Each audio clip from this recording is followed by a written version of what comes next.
এখানে কালেমার অংশ কিন্তু দুইটা, একটা হলো লা ইলাহা ইল্লাল্লাহ, অপরটা হলো মুহাম্মদুর রাসূলুল্লাহ। এখন আপনারা বলেন, অংশ যদিও দুইটা হয়, কালেমা এক নাকি ভিন্ন? কালেমা এক না ভিন্ন? মাশাআল্লাহ, মারহাবা। যারা বীজগণিতের সূত্র জানেন আপনারা ভালো করে জানেন, প্লাসে প্লাসে কখনো মাইনাস হয় না। যারা বীজগণিতের সূত্র জানেন, অঙ্কের সমাধানটা সুন্দর করেই বলতে পারেন, লা ইলাহা ইল্লাল্লাহ প্লাস মুহাম্মদুর রাসূলুল্লাহ, অঙ্কের সমাধান কিন্তু যুক্ত কালেমা হবে, যেখানে আর কোনো গ্যাপ থাকবে না। আর এই কালেমাই হইল মুসলমানদের পরিচয়। কথা বলেন ঠিক কিনা? এই জন্য কবি বলেছেন, কালমার আগে পরে আল্লাহ, মাঝখানে রাসূল, সৃষ্টি কুলে মোদের নবীর নাই যে সমতুল। আল্লাহ পাকের প্রিয় নবী সৃষ্টির উপরে এলেন নূরের নবী, যখন মক্কা নগরে এলেন নূরের নবী, যখন মক্কা নগরে। কালেমা মুখে নিয়ে মূর্তি সিজদায় পড়ে এলেন নূরের নবী, যখন মক্কা নগরে। কথা বলেন ঠিক কিনা? বন্ধুরা আমার, মদিনার কামলিওয়ালা নবী, নূরের নবী, মায়ার নবী, মক্কা নগরীতে শুভাগমন করিয়া সর্বপ্রথম আমার নবী এই কালেমার দাওয়াত নিয়ে গেলেন নবীর বংশে, নবীর আপন চাচা আবু জেহেলের কাছে। জোরে বলেন, কার কাছে? আমার নবী মুস্কি হেসে দিয়ে বলতে লাগলেন, চাচা এই কালেমা সত্যবাণী, আপনি কালেমা পাঠ করুন। আবু জেহেল ডাক দিয়ে বলল, বাতিজা, তোমার এই কালেমা যে সত্যবাণী, এটার কি ডকুমেন্ট তোমার কাছে আছে?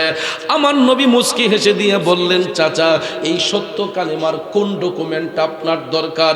আবু জেহেল কয়, আমি তখনই মনে করব তোমার এই কালেমা সত্যবাণী যদি তুমি আসমানের চন্দ্র দুই টুকরো করে দেখাও। সুবহানাল্লাহ কম। আমার মদিনার কামলিওয়ালা নবীজি ডাক দিয়ে বললেন, চাচা আসমানের চন্দ্র দুই টুকরো হলেই কি আপনি কালেমা পড়বেন? আবু জেহেল কয়, আগে দেখাও। আমার গাঁয়ের বাবাজিরা, ও যুবক বন্ধুরা, আপনারা বলুন তো, আমার নবী দেখাতে পারবেন কি পারবেন না? এই জন্য কবি বলেছেন, আবু জেহেল ने भी कहा চাঁদ দুটো করে হে। সুবহানাল্লাহ।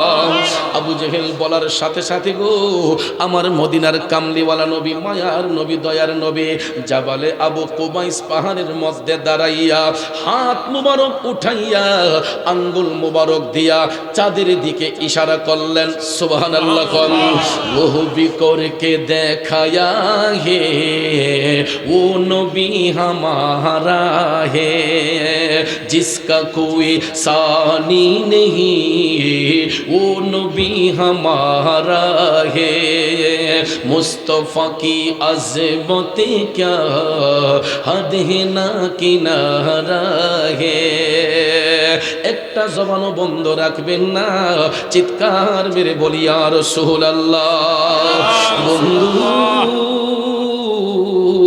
আমার মদিনার কামলিওয়ালা নবী, মায়ার নবী, দয়ার নবী জাবানে আবু কুবাইস পাহাড়ের মধ্যে দাঁড়ালেন। এটার দৃশ্যটা আপনারা এখন পর্যন্ত কেউ যদি মক্কা শরীফ যান, আমার নবী যেই বাড়িতে শুভাগমন করেছেন, এখান থেকে আর একটু সামনে আগাইলে আপনারা দেখতে পাবেন এই নবীজির পাও মোবারকের ছাপটা এখন পর্যন্ত সেখানে লেগে আছে, যেখানে দাঁড়াইয়া আমার নবী আকাশের চন্দ্র দুটুকরো করেছিলেন। নবী আমার আঙ্গুল মোবারক দিয়া চাঁদের দিকে ইশারা করতে দেরি হয়েছে, আকাশের চাঁদ দুই টুকরো হইতে দেরি করে নাই।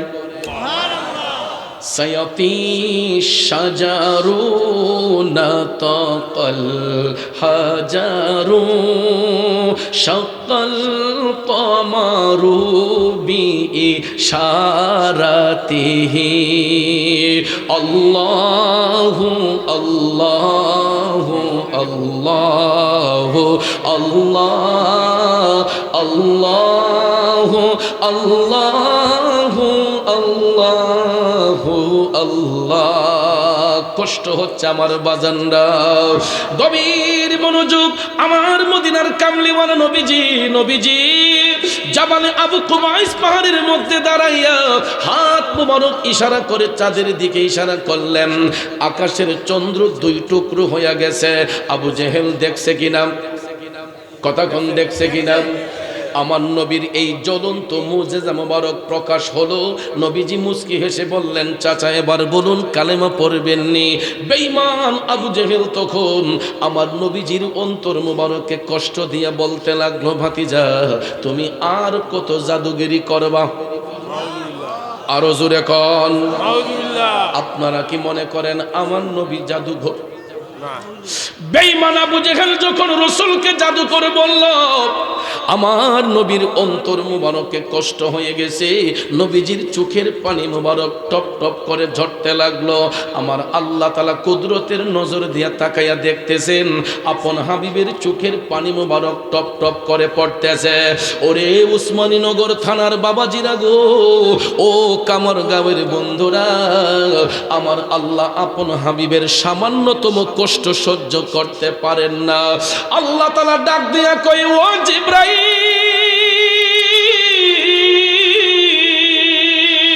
আল্লাহু আকবার, তাকাইয়া দেখো রে আবু জেহেল আমার বন্ধু নবী মুস্তাফার অন্তর মোবারকে কষ্ট দিয়া দিছে। আমার আল্লাহ ডাক দিয়া কই, জিবরাইল আমার বন্ধু নবী মুস্তাফার সামান্যতম কষ্ট আমি আল্লাহ সহ্য করতে পারি না। যাও জিবরাইল যাও, ওহী নিয়ে আমার বন্ধুর নিকট চলে যাও, আবু জেহেলের দাঁত ভাঙ্গার জবাব দিয়ে আসো। সাথে সাথে আমার আল্লাহ কোরআনে পাকের আয়াত অবতীর্ণ করে দিলেন, সূরা বাকারার 7 নম্বর আয়াত। আল্লাহ তাআলা ঘোষণা পাঠাইয়া দিলেন, বিসমিল্লাহির রহমানির রহিম, আল্লাহু আকবার, খাতামাল্লাহু আলা কুলুবিহিম ওয়া আলা সামইহিম ওয়া আলা আবসারিহিম গিশাওয়া। উচ্চস্বরে বলুন ঘোষণাকার। আমার আল্লাহ বলেন, খাতামাল্লাহ আমি মোহর মেরে দিয়েছি, শিল মেরে দিয়েছি। শুধু আবু জেহেল নয়, কিয়ামত পর্যন্ত আবু জেহেল মার্কা যত মুনাফিক থাকবে, এই জন্য আল্লাহ বহু বচন শব্দ ব্যবহার করে বলেন আলা কুলুবিহিম, সমস্ত মুনাফিকদের অন্তরে। শুধু তাই নয়, ওয়া আলা সামিহিম তাদের কর্ণসমূহের মধ্যে, ওয়া আলা আবসারিহিম গিশাওয়া এবং তাদের দৃষ্টি শক্তির মধ্যে। এ বন্ধুরা বাবাজিরা, আবু জেহেল মার্কা যত মুনাফিক থাকবে, এরা সত্য জিনিসটা চোখ দিয়া দেখবে, কান দিয়া শুনবে, এরপরও অন্তর দিয়া স্বীকার করবে না। এই জন্য আল্লাহ কয়, ওয়ালাহুম আযাবুন আযীম। ওই সমস্ত মুনাফিকদের জন্য আমি আল্লাহ যন্ত্রণাদায়ক শাস্তি নির্ধারণ করে রেখেছি। এখন আপনারা বলেন, ওই আবু জেহেল মার্কা মুনাফিক এখন পর্যন্ত আছে না নাই? এরা অতীতেও ছিল, বর্তমানেও আছে, ভবিষ্যতে থাকবে। এই জন্য আল্লাহ তাআলা বলেছেন আলা কুলুবিহিম, সমস্ত মুনাফিকদের অন্তরে, অতীতে বর্তমানে ভবিষ্যতে যারা মুনাফিকি করবে, আমার আল্লাহ একবারেই শিলমাইরা দিয়েছেন, সাইনবোর্ড দিয়া দিয়েছেন, মোহর মেরে দিয়েছেন যে কিয়ামত পর্যন্ত আবু জেহেল মার্কা যত মুনাফিক থাকবে, এরা সত্য জিনিসটা চোখ দিয়া দেখবে, কান দিয়া শুনবে, এরপরও অন্তর দিয়া স্বীকার করবে না। যেই কারণে আল্লাহ বলেন তাদের জন্য আমি যন্ত্রণাদায়ক শাস্তি নির্ধারণ করে রেখেছে। এখন প্রশ্ন হলো, মুনাফিক কারা হয়? বাজান, মুনাফিক কিন্তু হিন্দু বৌদ্ধ খ্রিস্টানের মধ্যে হয় না। বলতে পারেন চৌধুরী সাহেব কেন? কারণ হিন্দু বৌদ্ধ খ্রিস্টান এরা এমনিতেই বেদিন, এরা এমনিতেই দিনের বাহিরে, এরা কিন্তু দিনের ভিতরে নাই, দিন ইসলামের বাহিরে। বেঈমান মুনাফিক হয় মুসলমানদের মধ্যে কিছু সংখ্যক লোক, ঠিক না বিঠিক? হ্যাঁ বন্ধুরা আমার, বাবাজিরা গভীর মনোযোগ। আর বর্তমান জামানার মধ্যে বেঈমান মুনাফিক যদি চিনতে হয়, একটু কারবালার ইতিহাসে তাকাইয়া দেখবেন। আমার নবীর কলিজার টুকরা নাতি ইমাম হুসাইন রাদিয়াল্লাহু তাআলা আনহুর গলা মুবারকের মধ্যে যারা চুরি চালিয়েছিল, আপনারা বলেন এরা কি কোনো হিন্দু, বৌদ্ধ, খ্রিস্টান? এদের পরিচয় কি ছিল? শুধু মুসলমানই নয়, এই মুনাফিক মুসলমানদের মধ্যে আলেম ছিল, হাফেজ ছিল, কারি ছিল, মুফতি ছিল। প্রত্যেকের মাথার মধ্যে টুপি, মুখের মধ্যে দাড়ি, জুব্বা কুর্তা সব কিছুই ছিল। কিন্তু একটা জিনিস তাদের অন্তরে ছিল না, হুব্বে মোস্তফার প্রেম, আহলে বায়াতের প্রেম। কথা কোন ঠিক না বেঠে? নবীর মোহব্বত না থাকার কারণে এরা বেঈমান, এরা মুনাফিক। যেমন আবু জেহেল আমার নবীর বংশে জন্মগ্রহণ করার পরেও নবী না চিনার কারণে পরিণামটা কি ভালো হয়েছে না খারাপ হয়েছে? জোরে বলেন, ভালো না খারাপ? কেমন খারাপ হয়েছে? হাজী সাহেবরা এটার বাস্তব উদাহরণ। যেই হাজী সাহেবরা মক্কা শরীফ হজ করতে যান, বাইতুল্লাহ শরীফে 7টা চক্কর দিয়া, সাফা মারুয়াতে যখন আমরা 7টা চক্কর দেই, 7টা চক্করের শেষ চক্করটা দিয়া যখন আমরা বের হই, নাক বরাবর সোজাসুজি হয়েছে মিস্টার আবু জেহেলের বাড়ি। কথা কোন? ওইখানে কি কোনো রেস্টের রুম আছে যে হাজী সাহেবরা আরাম করে থাকবে? সেখানে একটা আরামের জায়গা আছে, সেটা কি? হাম্মাম, পেশাব পায়খানার জায়গা, টয়লেট। কথা কোন ঠিক না ঠিক? কারণ ভাইয়ার আমার, হাজী সাহেবরা বাইতুল্লাহর তাওয়াফ করে সাফা মারুয়া সাই কইরা অনেক সময় তারা দুর্বল হয়ে যায়। অনেকের পেশাবের ব্যাগ হয়, পায়খানার ব্যাগ হয়, যাতে করে তারা তাড়াতাড়ি যাইতে পারে। এই জন্য সাফা মারুয়া সাই কইরাই দৌড়টা দিয়ে যাতে ঢুকতে পারা যায়। এই জন্য আবু জেহেলের বাড়িটারে আল্লাহ টয়লেট খানা বানাইয়া দিছে, হাজী সাহেবদের পেশাব পায়খানা করার জায়গা করে দিছে। কথা বলে ঠিক কিনা? যে বেটার পেশাব পায়খানার প্রয়োজন নাই, আমি দেখছি হে বেটা কোথায় দূর দিয়ে। আমি গত অক্টোবরে আসছি উমরা করে, তো এবার আমার মুরিদানের 2 জন মুরব্বী তারা বলতেছে, কয় সাহেব আমরা আপনার সাথে যাব, আপনার সাথে গেলে আমরা আরাম পাবো। আমিও খুব টেনশনে যে 2 মুরব্বী লিয়ে যাইতেছি, এরার বয়স্ক মানুষ, কেমনে কি করি, কেমনে তাওয়াফ করামু, কেমনে সাফা মারোয়া সাই করামু। মাশাআল্লাহ, কোন সুরতে বাইতুল্লাহর তাওয়াফ কইরা সাফা মারোয়া সাই কইরা দেখি একজন বেকা হয়ে গেছে, বাঁকা হয়ে গেছে, বুঝা হয়ে গেছে। এরপরে আমি বাইরে হয়ে কই, অমুক সাহেব এটা গেলাম আবু জেহেলের বাড়ি। হ্যাঁ, ওখান দিকে তাজ হয়ে গেছে না? যখন কইছে যে আবু জেহেলের বাড়ি, তখন মাথাটা তুললে খার হইছে, আমার কদুর পেশাব কোন কইটা আমি বাইক থেকে আইয়া কইরাইছি যে আবু জেহেলের বাড়ির গিয়ে আমি কদুর পেশাব পায়খানা করি। ওখান থেকে যে সুন্দর আগে হাইট থেকে ঢুকে, কারণ মিস্টার আবু জেহেল ছিল বিয়াদবে রাসূল। কথা কোন ঠিক কিনা? বিয়াদবে রাসূল যারা নবীর দেখা পাবে না, গোলামে রাসূল হইবে যারা, নবীজি তাদের ভুলবেন না। আওয়াজ করে বলুন ঠিক না বেঠি? এখন আপনারা বলতে পারেন, হুজুর অতীতে তো হুজুরদের মুখে শুনলাম আশেকে রাসূল হইবে যারা, নবী তাদের ভুলবে না। আপনি দি বললেন গোলামে রাসূল হইবে যারা, নবী তাদের ভুলবে না। বাজান, আমি গোলামে রাসূল বলার কারণ হলো আমাদের মতো অযোগ্য নাচিস ব্যক্তিদের নামের আগে আশেকে রাসূল কথাটা বেমানান হইয়া যায়। আশেকে রাসূল কথাটা আমার আপনার মুখে বেমানান হয়, কারণ দয়াল নবী তো এখনো আমাদেরকে গোলাম বলে স্বীকার করেন নাই। ঠিক না বেঠিক? নবী যদি গোলাম বলে স্বীকার করতেন, জীবনটারে ধন্য মনে হইতো। কিন্তু আমাদের দেশে দেখবেন পোস্টার লিফলেট করলে বক্তার নামের আগে আশেকে রাসূল, মাশুকে এলাহি, এই লকবগুলা না লিখলে অনেকের মন খারাপ হইয়া যায়। কিন্তু খোঁজ কইরা গিয়া দেখেন একটা ওয়াক্তের নামাজেই নাই, সুন্নত তো দূরের কথা ফরজের মধ্যেই নাই, কিন্তু নামের আগে টাইটেল দেখলে দেখা যায় আন্তর্জাতিক খ্যাতি সম্পন্ন আশেকে রাসূল, মাশুকে এলাহি, বুলবুলে বাংলা। কথা কোন ঠিক না বেঠিক? এ বাবাজিরা আমার, গোলামি করতে শুরু করুন।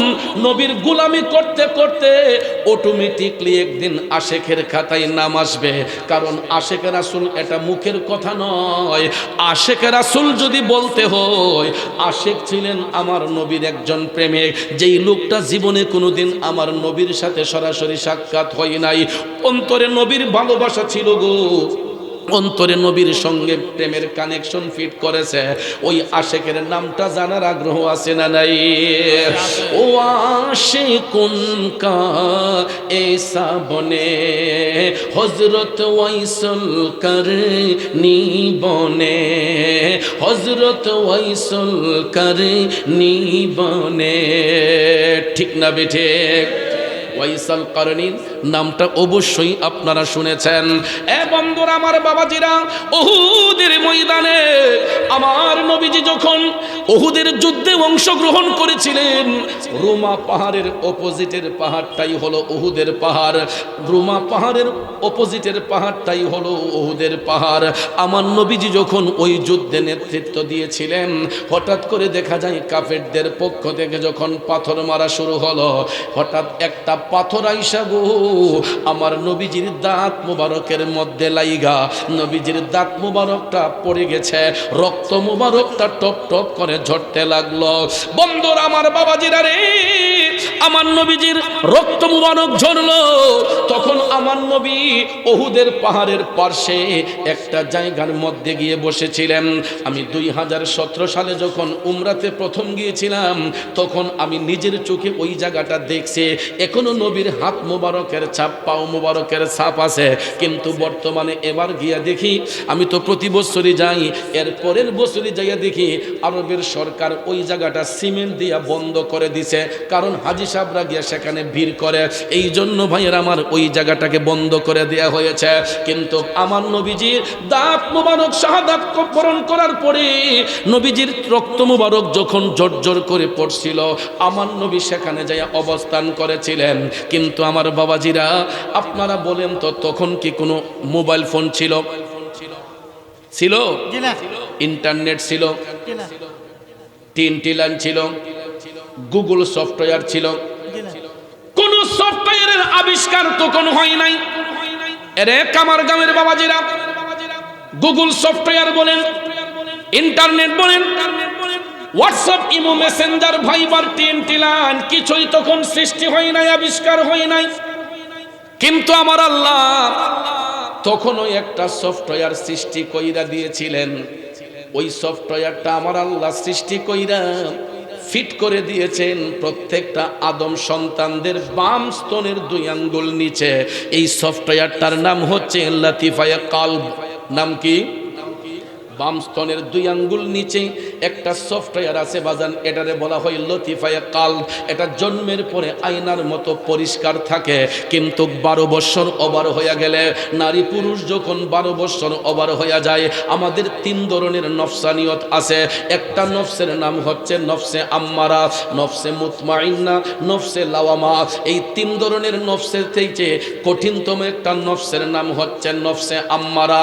12 বছর ওভার হয়ে গেলে আমরা যখন ভালো মন্দ বুঝতে শুরু করি, তখন শয়তানের ধোঁকায় পড়িয়া, নফসে আম্মারার ধোঁকায় পড়িয়া মানুষ যখন পাপের দিকে ড্রাইভার্ট হইয়া যায়, তখন আয়নার মতো পরিষ্কার কাল্পটা পাপ করতে করতে ঠিককার মতো অন্ধকার হইয়া যায়। আর দিল যখন মরে যায়, তখন অন্তর চক্ষু বন্ধ হইয়া যায়, কাশফুল কুলুব হয় না, অন্তর চক্ষু মরে যায়। কিন্তু ওই যৌবন বয়সটাকে যদি কেউ আমার মৌলার সঙ্গে প্রেম কইরা কাটাইতে পারে, যদি হক পথে চইলা যাইতে পারে, জন্মের পরে যেরকম কাল্পটা নুরান্বিত থাকে, মৃত্যু অবধি পর্যন্ত ওই কাল্পটা নুরান্বিত থাকে। এই জন্য ভাইয়ের আমার, উহুদের ময়দানে আমার নবীজির দন্ত মুবারক শাহাদাত বরণ করেছে। ইয়ামেন দেশের অন্তরালে ছোট্ট একটা এলাকা করণ, ওই করণ দেশের নির্জন একটা জঙ্গলা থেকে একজন নবীর প্রেমের পাগল, যার নাম হচ্ছে ওয়াইস আল কারনী, তিনি করণ দেশে জন্মগ্রহণ করার কারণে তাকে কারণী উপাধি দেওয়া হয়েছে। মূল নাম হচ্ছে হযরতে ওয়াইস আল কারনী। করণ দেশে তিনি জন্ম নিয়েছেন। এই নির্জন এলাকা থেকে তিনি কাশফুল কুলুবের মাধ্যমে জানতে পারলেন, অন্তর চক্ষু দিয়ে জানতে পারলেন আমার নবীজির দাঁত মুবারক শাহাদাত বরণ করেছে। এই কথাটা শোনার সঙ্গে সঙ্গে, এই সংবাদটা পাওয়ার সঙ্গে সঙ্গে গো ওয়াইস আল কারনী টপ টপ করে চোখের পানি চাইরা কাঁদতে কাঁদতে পেরেশান। আমার নবী না জানি কত কষ্ট পেয়েছে, নবীজির না জানি কতটুক ব্যথা হয়েছে। এ বন্ধু, আমরাও তো নবীর উম্মত, বলেন তো এই পর্যন্ত যতটা বয়স আমার আপনার হয়েছে বলেন তো এই বয়সে কই দিন কয়বার আমার নবীর জন্য নবীর কথা মনে কইরা কাঁদছেন, আমার নবীর জন্য কই ফুটা চোখের জল দিয়েছেন? কিন্তু নবীজি এখনো সবুজ গম্বুজের নিচে শুয়ে শুয়ে উম্মতি উম্মতি বলে কাঁদছেন, ঠিক না বেঠি? আরে নবী কান্দেন মদিনায় আজো উম্মতের মায়ায়, নবী কান্দেন মদিনায় আজো উম্মতের মায়ায়। দুরুদ পড়ে সবাই, দুরুদ পড়ে সবাই, নবীকে সালাম জানাই। কান্দেন নবী মদিনায় আজো উম্মতের মায়ায়, ঠিক কিনা বলেন বন্ধুরে? ও যুবক ভাইয়ের আমার, যেই কথাটা বলতে চেয়েছিলাম, করণ দেশের নির্জন এলাকা থেকে ওয়াইসাল কারনী যখন জানতে পারলেন আমার নবীজির দন্ত মোবারক শহীদ হয়েছে, তিনি কাঁদতে কাঁদতে পেরেশান, না জানি আমার নবীর না খুলোগি খুলোগি ইশকে নবী দিল মে পয়দা করো, क्या रसूले खुदा को भूलोगी भूलोगी। এক আমার গাঁয়ের বাবাজিরা রে, ও যুবক বন্ধুরা, একটা বার ভাইবা দেখেন, চিন্তা করে দেখেন, যেই আশেক যেই পাগল আমার নবীর একটা দাঁত মোবারকের সংবাদ পাইয়া নিজের 32টা দাঁত মোবারক টাইনা টাইনা খুলতে পারে গো, ওই পাগলার সিনার মধ্যে আমার নবীর ভালোবাসা কতটুক থাকতে পারে এখন আপনাদের বিবেকের মধ্যে ছেড়ে দিলাম। আসুন সামনে যাই, আমার নবী ওই আশেকের জন্য কি হাদিয়াটা বরাদ্দ করলেন। বন্ধু 63 বছর জিন্দেগি কাল মুবারক অতিবাহিত করার শেষ প্রান্তে নবীজি আমার আসহাবে সুফফার মধ্যে বৈশা প্রতিদিন সাহাবায়ে কেরামের উদ্দেশ্যে তালিম দিতেন। কি দিতেন? আসহাবে সুফফা কোন জায়গাটা শুনেন? রওজা শরীফের ঠিক পিছন সাইডের জায়গাটা।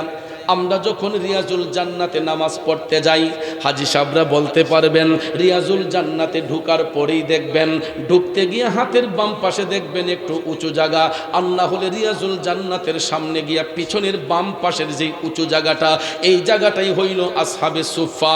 আমার নবী এখানে বৈশা সাহাবায়ে কেরামের উদ্দেশ্যে তালিম প্রদান করতেন।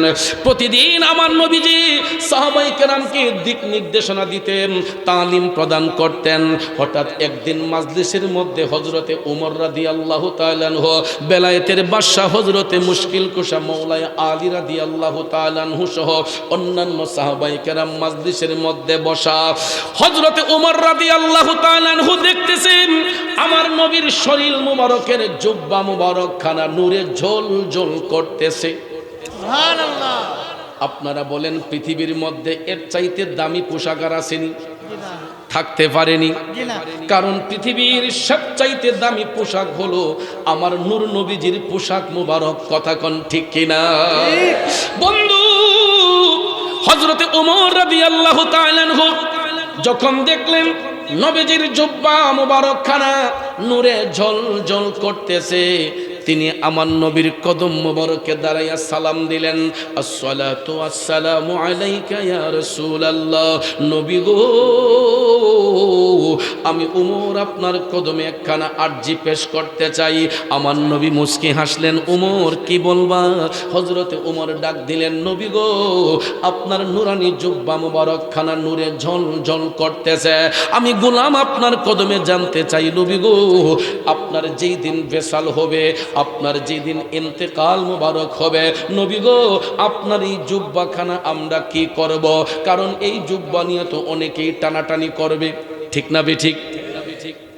হযরত ওমর ভেবেছিলেন নবীজি হয়তো উত্তরে বলে দিবেন, ওমর তুমি সেটা নিয়ে নিও, কিন্তু আমার নবী উত্তর করলেন না।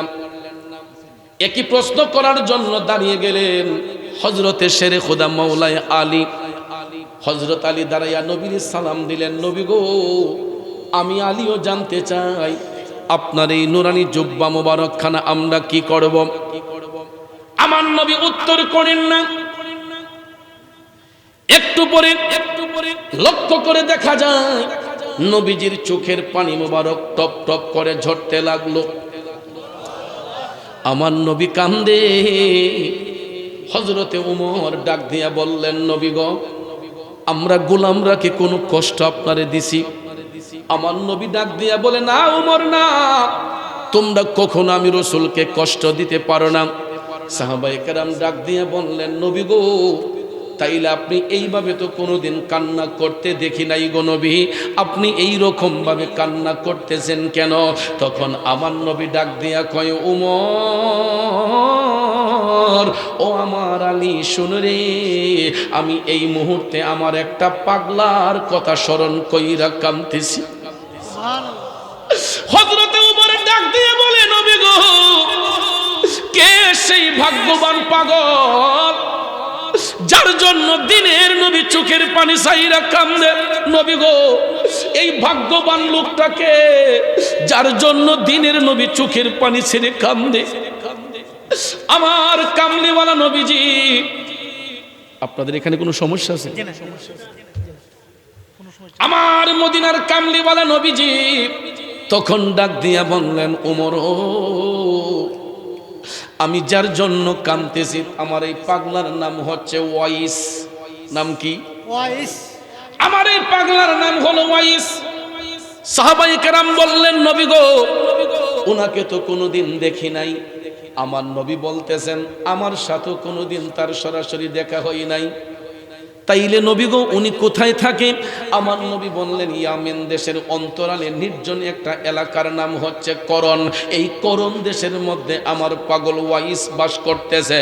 আমার রাসূল বললেন, উমর শুনো, আমি যেদিন বেসাল হয়ে যাই, আমার যেদিন বেসাল হয়ে যায়, ইন্তেকাল হয়ে যায়, তোমরা কেউ আমার জুব্বা নিয়ে টানাটানি করবা না। যদি তোমার হাতে সময় হয়, আমার আলীর যদি সুযোগ হয়, তোমরা যদি কোনোদিন ইয়ামেন দেশে সফর করো, তাইলে জুব্বাখানা সাথে করে নিয়ে যাইও। আর কোনো কারণে যদি করন দেশে আমার পাগল ওয়াইসের সাথে তোমাদের সাক্ষাৎ হয়, আমি নবীর পক্ষ থেকে তাকে সালাম দিবা, আমার গুনাহগার উম্মতের জন্য তারে দোয়া করতে বলবা। পরিশেষে আমার ব্যবহৃত এই জুব্বাখানা আমার পাগল ওয়াইসকে তোমরা হাদিয়া দিয়ে আসবা। সুবহানাল্লাহ। নবী নবী কইরা আমার মরণ যেন হয় গো, নবী নবী কইরা আমার মরণ যেন হয়। ভাইরে, ওই মরণে পাইব শান্তি, ওই মরণে পাইব শান্তি, থাকবে না রে ভয়। নবী নবী কইরা আমার মরণ যেন হয় গো, নবী নবী কইরা আমার মরণ যেন হয়। খারাপ লাগতেছে ভাইয়েরা, জগতের বন্ধুরা রে, ও কামার গামের বাবাজিরা গো, ও সম্মানিত মা বোনরা যারা বাড়িতে বসে শুনছেন, মনোযোগ। বলতেছিলাম কি, আমার রাসূল বললেন, আমার পাগলের ওয়াইসের সাথে যদি তোমাদের কোনোদিন সাক্ষাৎ হয়, আমি নবীর পক্ষ থেকে সালাম দিবা, আমার গুনাহগার উম্মতের জন্য দোয়া করতে বলবা, আর আমার পক্ষ থেকে আমার এই ব্যবহৃত জুব্বাখানা তারে হাদিয়া দিবা। সাহাবায়ে কেরাম ডাক দিয়া বললেন, নবী গো, আমরা না হয় ইয়ামেন দেশে যাইয়া করন দেশ খুঁজে বের করলাম, কিন্তু নবী গো, ওইখানে তো ওয়াইস নামে তো আরো অনেক লোক থাকতে পারে, ঠিক না? ঠিক। যেমন কামারগাঁওয়ে পূব পাড়ায় যদি একজন আব্দুল করিম থাকে, পশ্চিম পাড়ায় থাকতে পারে না? থাকতে পারে। পশ্চিম পাড়ায় থাকলে উত্তর পাড়ায় থাকতে পারে না? একই নামের লোক অনেকেই থাকে, কথা কোন ঠিক না? এমত অবস্থায় সাহাবায়ে কেরাম বললেন, নবী গো, আমরা তো আপনার পাগল ওয়াইসকে কোনোদিন দেখি নাই, আমরা তারে চিনব কেমনে? এখন আপনারা বলেন, আমার নবীও তো দেখেন নাই, কিন্তু নবী চিনাইতে পারবেন কিনা? এই ক্ষমতা আল্লাহ নবীরে দিছে নিয়ে বাজান। দেখেন আমার নবী কেমনে চিনাই। রাসূল বললেন, উমর, ওই নামের কোন ব্যক্তিকে যদি খুঁজে পাও, তোমরা দেখবা এত সহজে সে তার নাম পরিচয় বলবে না, কিন্তু তার ডাইন হাতটা মুঠ করা থাকবে। হাতের মুঠটা যদি খুলতে পারো, দেখবা তার হাতের মধ্যে সাদা একটা দাগ আছে। সুবহানাল্লাহ। ওই দাগটা যদি খুঁজে পাও, বুঝবা সেই হলো আমার পাগল ওয়াইস। নবীর কথা সত্য না মিথ্যা? সত্য। সাহাবায়ে কেরাম আমার নবীর কথার উপর তারা বিশ্বাস স্থাপন করলেন। এরপরে যার যার মতো করে সবাই আপন আপন হুজরাতে চলে গেলেন। আমার নবীও হুজরা শরীফে গেলেন। ধারাবাহিকভাবে দিন যায় রাত যায়, দিন যায় রাত যায়, যাইতে যাইতে যাইতে যাইতে গো হঠাৎ একদিন শোনা যায় আমার মদিনার কামলিওয়ালা নবী, মায়ার নবী, দয়ার নবীর বেসাল মুবারক হয়েছে, ইন্তেকাল মুবারক হয়েছে। এখন আপনারা বলুন তো আমার নবী মরনা জিন্দা? জিন্দা। এখন যদি আমি আপনাদের বলি রসুল যদি জিন্দা নবী হয়, জিন্দা নবীর আবার ইন্তেকাল হয় কেন? উত্তরটা দিবেন কেমনে? উসমানীনগর থানার বাবাজিরা, কামারগাঁওয়ের বাবাজিরা, বাতিল ফেরকারা এইরকম কিছু ইমোশনাল কথা বলে আমাদেরকে ব্ল্যাকমেইল করে ফেলে যে তোমার রসুল যদি জিন্দা নবী হয় তাইলে উনার ইন্তেকাল হইছে কেন? কথাটা ঠিক না বেঠিক? এখন উত্তরটা দেওয়া লাগবে নিও বাজান। এই উত্তরটা দেওয়ার জন্য আপনাকে মাদ্রাসার বারান্দায় যাওয়ার প্রয়োজন নাই। শুধু আকল দিয়া, বিবেক দিয়া ওই প্রশ্নকারীকে বলবেন, যিনি আপনাকে প্রশ্ন করবে ওই প্রশ্নকারীকে আপনি বলে দিবেন, আচ্ছা ভাই আপনি বলেন তো রসুল কি শিখতে আসছেন নাকি শিখাইতে আসছেন? কথা কয় না। নাকি আপনারা কেউ আমার নবী শিক্ষক? তাইলে কথা বলবেন, কথা না বললে তো ভালো লাগে না। মনোযোগ আছে তো মাহফিলে? ইনশাআল্লাহ। এই সৃষ্টির কোন বস্তুর কাছ থেকে আমার নবী শিক্ষা গ্রহণ করেছেন? জি না। আমার নবী শিখতে আসেন না, শিখাইতে আসছেন। কারণ নবীর শিক্ষক অনলি ওয়ান পারসন, উনি হলেন রব্বুল আলামিন। রব্বুল আলামিনের একজন স্পেশাল ছাত্র, উনি হলেন রাহমাতাল লিল আলামিন। শিক্ষক কেমন, ছাত্রটা কেমন বাজান চিন্তা করেন। শিক্ষকের উপাধি হলো রব্বুল আলামিন, ছাত্রের উপাধি হলো রাহমাতাল লিল আলামিন। সুবহানাল্লাহ কোন। গভীর মনোযোগ। আল্লাহর বেলায় যেমন বহু বচন, নবীর বেলায়ও বহু বচন। কারণ আলাম দ্বারা একটা জগৎরে বোঝানো হয়, আর আলামিন দ্বারা আল্লাহর কুল কায়নাতকে বোঝানো হয়। আল্লাহ হচ্ছেন রাব্বুল আলামিন, কুল কায়নাতের পালন কর্তা। আমার নবী হচ্ছে রহমাতাল লিল আলামিন, কুল কায়নাতের জন্য রহমত। ঠিক না বিঠিক? এখানে আরো মজার বিষয় দেখুন, রাব্বুল আলামিন লিখতে আরবি যতটা অক্ষর লাগে, রহমাতাল লিল আলামিন লিখতে আরবি ততটা অক্ষর লাগে।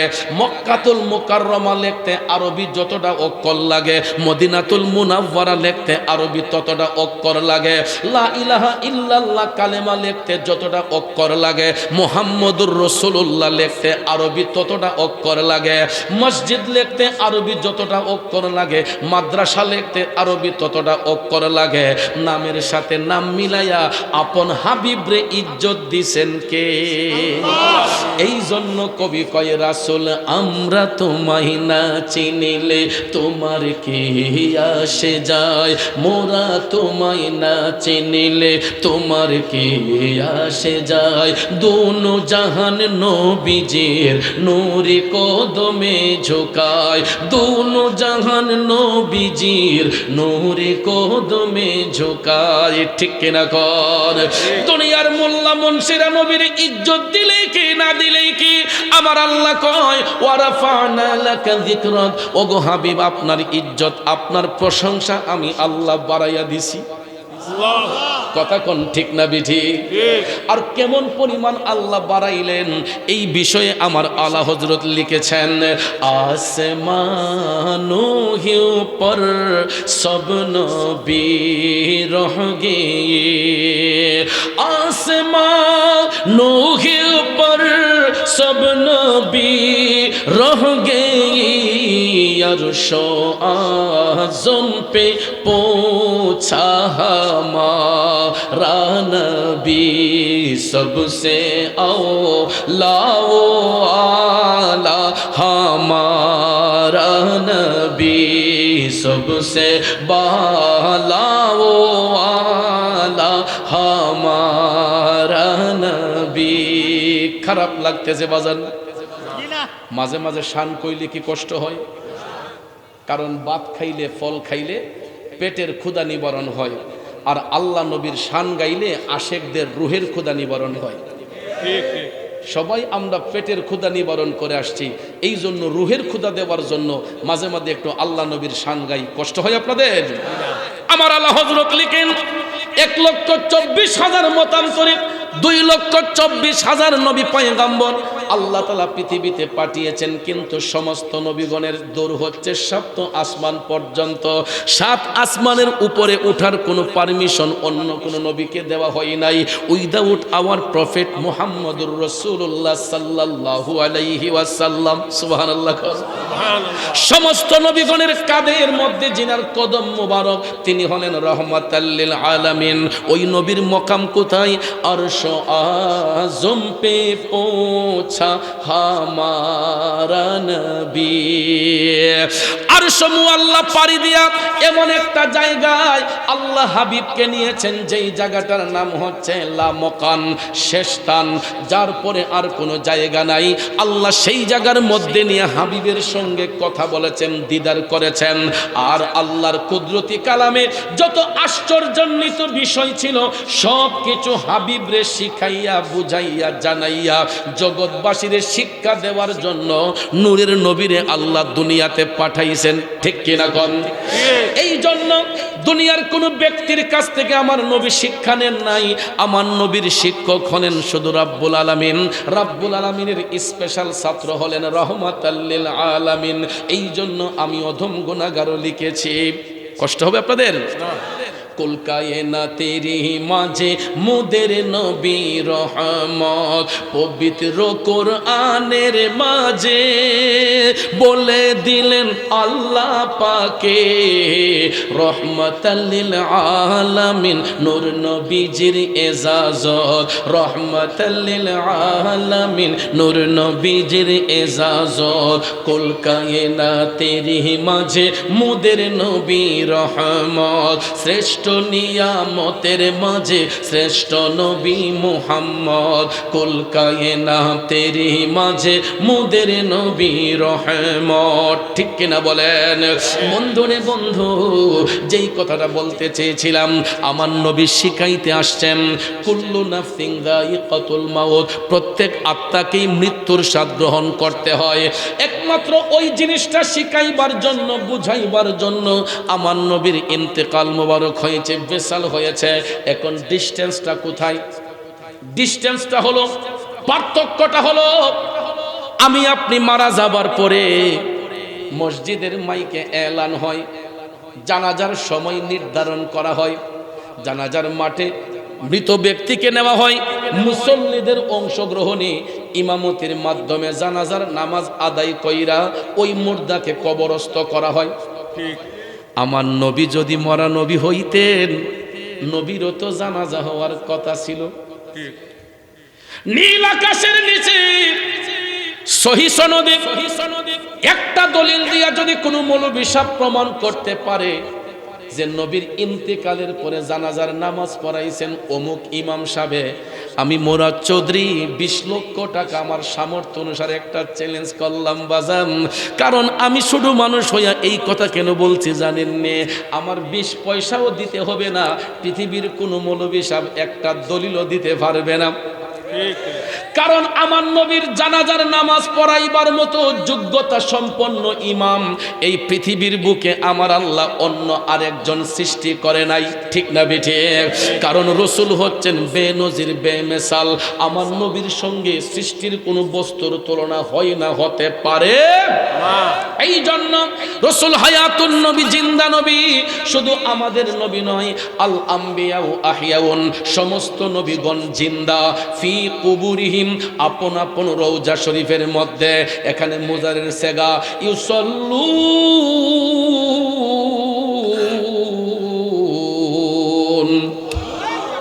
নবীগণ নামাজ পড়ছেন, পড়তেছেন, পড়তে থাকিবেন। এই জন্য এখানে বলা হয়েছে ইউসাল্লুনা, এটা মুজারের সাগা, মাদ্রাসার ছাত্ররা আলেমরা বুঝবেন। বাজান আমার বন্ধুরা আমার, শুধু আমাদের নবী নয়, সমস্ত নবীগণ জিন্দা আপন আপন রওজা শরীফে তারা নির্দিষ্ট টাইমে সালাত আদায় করতেছেন, করবেন, করতে থাকিবেন, এবং তারা আল্লাহর পক্ষ থেকে রিজিক প্রাপ্ত। যাক, আজকে শুধু এতটুকু বলবো,